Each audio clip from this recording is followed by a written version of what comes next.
আমি যে জার্সিটা পরে আছি এই জার্সিটায় এখনো পর্যন্ত কাদার দাগ ধুলোর দাগ লেগে আছে, কিন্তু এই জার্সি পরে কোনো উগ্রপনা করি নাই, এতটুকু বলতে পারি। যাই হোক, ব্রাজিল হেরে গেছে, রাউন্ড অফ 16 থেকে বিদায় নিয়েছে নরওয়ের বিপক্ষে ম্যাচে।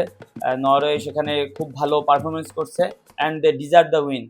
সো মূল কথায় আসি, ব্রাজিল যতটুকু অর্জন করছে আমি বলবো না তাদের কোনো ভুল নাই, তারা কখনো ভুলের ঊর্ধ্বে কোনো দলই না।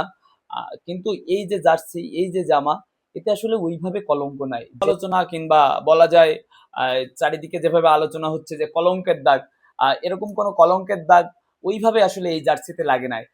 বিশ্ব ময়দানে যখন খেলা করা হচ্ছে, বিশ্ব ময়দানে যখন লড়াই চলছে, তখন অবশ্যই কিছু না কিছু ভুল থাকবে, কিন্তু সেই ভুলগুলো আসলে কিছুটা ফরগেটেবল, কিছুটা আনফরগেটেবল।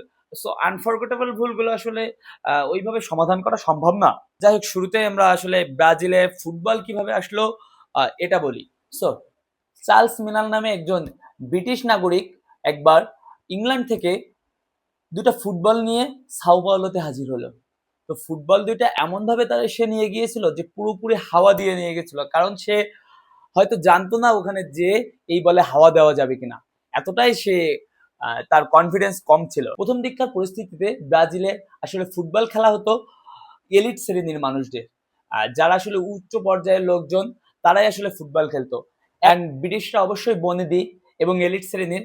অ্যান্ড আমাদের মধ্যে, শুধু আমাদের মধ্যে না, পুরো বিশ্বের মধ্যে একটা জিনিস সবার মনের মধ্যে লক্ষ্য করা যায়, সেটা হচ্ছে গিয়ে এলিট শ্রেণী বা বনেদি শ্রেণী যে কাজটা করে, তার নিম্নবর্তী মানুষগুলো সেই কাজগুলো করতে পছন্দ করে।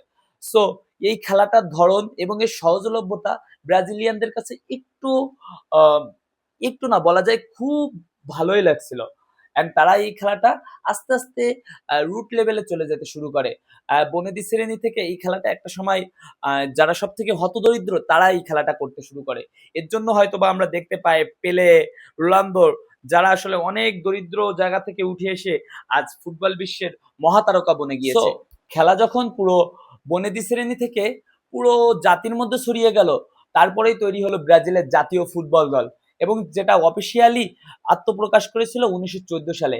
এবং তারা প্রথম ম্যাচ খেলেছিল মেক্সিকো সিটির সাথে, এবং সেই ম্যাচে 2-0 গোলে বিজয় অর্জন করেছিল এই দলটি।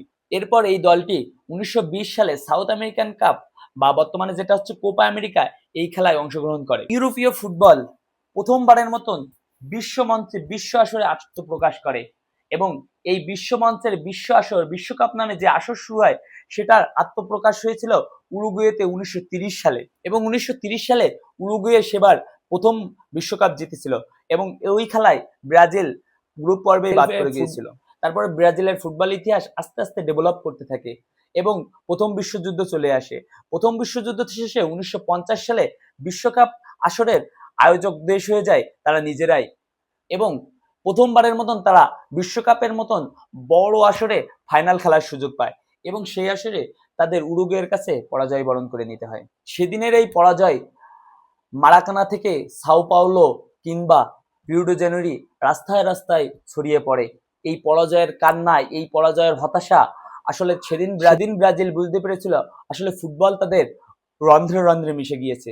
আর তার জন্য হয়তোবা ফুটবল বিশ্বে ব্রাজিল হয়ে ওঠে এক অদম্য শক্তি।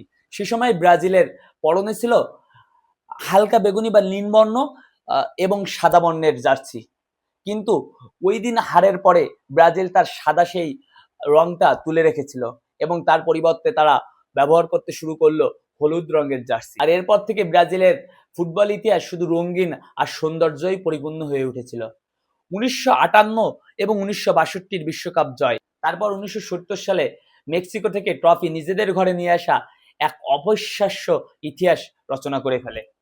আর বিশ্বমঞ্চে ব্রাজিলের এই অর্জনের জন্য ফিফা তাদের সেই পুরানো কাপটা, যাকে অপোনেন্ট বলে টিনের কাপ, আসলে সেটা টিনের কাপ ছিল না, যারা টিনের কাপ মনে করে তারা আপাতত আসতে পারেন। এরপর আসে 1994 সাল, এই আমেরিকার মাটি থেকে, যে মাটিতে 2026-এর বিশ্বকাপে ব্রাজিল নকআউট পর্বে বিদায় নিল, সেই মঞ্চ থেকেই তারা তাদের চতুর্থ বিশ্বকাপ টাইটেল অর্জন করে। এরপরে আসে 2002 সাল, বিশ্বকাপ এসেছিল এশিয়ার মাটিতে, এবং সেখান থেকে ব্রাজিল তাদের অবিস্মরণীয় অবিশ্বাস্য খেলা দ্বারা সেই ট্রফিটা নিজেদের করে নেই। ব্রাজিলের বর্তমান অবস্থা খুব বেশি একটা ভালো না, তবে ব্রাজিলের যে অবস্থা তাতে ব্রাজিলের গায়ে কলঙ্ক লাগানোর মতন কিছু হয় নাই।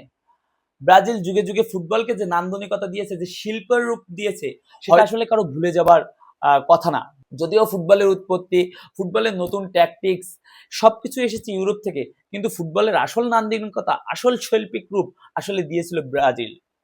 যুগে যুগে তৈরি করেছে অনেক নায়ক, তারকা, মহাতারকা। পেলে, গারিঞ্জো থেকে জিকো, সক্রেটিস, তাদের থেকে রোনালদিনো, তাদের থেকে রবার্তো কার্লোস, কাকা, দুঙ্গা, পরবর্তীতে নেইমার জুনিয়র।